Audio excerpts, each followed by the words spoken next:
திண்டுக்கல்லில் துப்புரவு பணிகள் குறித்து மாவட்ட ஆட்சியர் துர்கா ஆய்வு மேற்கொண்டார். திண்டுக்கல் நகரை குப்பையில்லா நகரமாக ஆக்க வேண்டும், தூய்மை நகரமாக இருக்க வேண்டும் என்ற நடவடிக்கைகள் மேற்கொள்ளப்பட்டு வருகின்றன. வாரந்தோறும் சனிக்கிழமை கூட்டு துப்புரவு பணிகள் மேற்கொள்ள மாவட்ட ஆட்சியர் துர்காமூர்த்தி அவர்கள் உத்தரவிட்டுள்ளார். அதன்படி திண்டுக்கல் மாநகராட்சி சார்பில் புறநகர் பகுதியில் கடந்த வாரம் முதல் துப்புரவு பணிகளை மேற்கொண்டு வருகின்றனர். மாநகராட்சி நுழைவு எல்லைப் பகுதிகளில் கூட்டு துப்புரவு பணி மேற்கொள்ளப்பட்டது.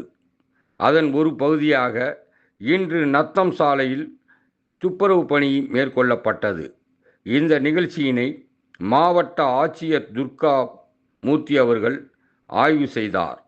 அவருடன் வருவாய் அலுவலர் பழனிசாமி, மாநகராட்சி கமிஷனர் பிரேம் ஆனந்த் ஆகியோர் உடனிருந்தனர்.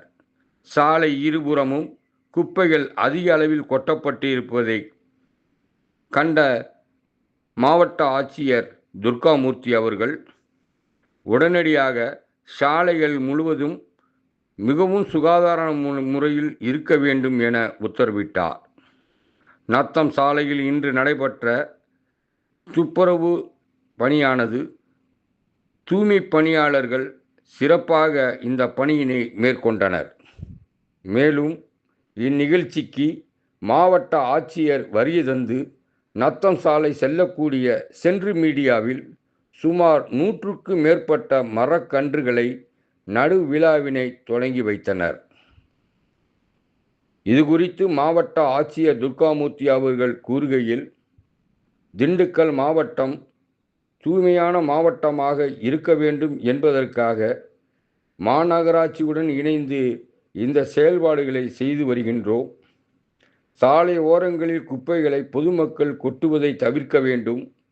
குப்பை வண்டிகள் வரும்பொழுது குப்பைகளை கொடுக்க வேண்டும்.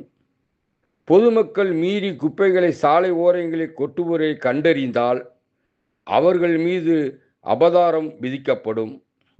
மேலும் குறிப்பாக கோழி இறைச்சி, கட்டிடக் கழிவுகள் போன்றவற்றை சாலை ஓரங்களில் கொட்டுபவர்களை கண்டுபிடிக்கப்பட்டால் கடுமையான அபராதம் விதிக்கப்படும் என மாவட்ட ஆட்சியர் தெரிவித்தார்.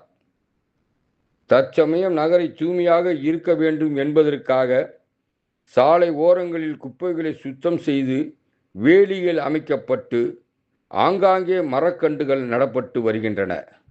அந்த வகையில் இன்று 100 மரக்கன்றுகள் நடப்பட்டன. பொதுமக்கள் ஒத்துழைப்பு இருந்தால் மட்டுமே சுகாதாரம் பேணி காக்கப்படும் என அவர் தெரிவித்தார். இந்நிகழ்ச்சியில் மாநகர நல அலுவலர், சுகாதார அலுவலர்கள், சுகாதார ஆய்வாளர்கள் மற்றும் அப்பகுதியைச் சேர்ந்த சுகாதார ஆய்வாளர் மோகன்ராம் உள்ளிட்டோர் ஏராளமானோர் மரக்கன்று நடும் நிகழ்ச்சியில் கலந்து கொண்டனர்.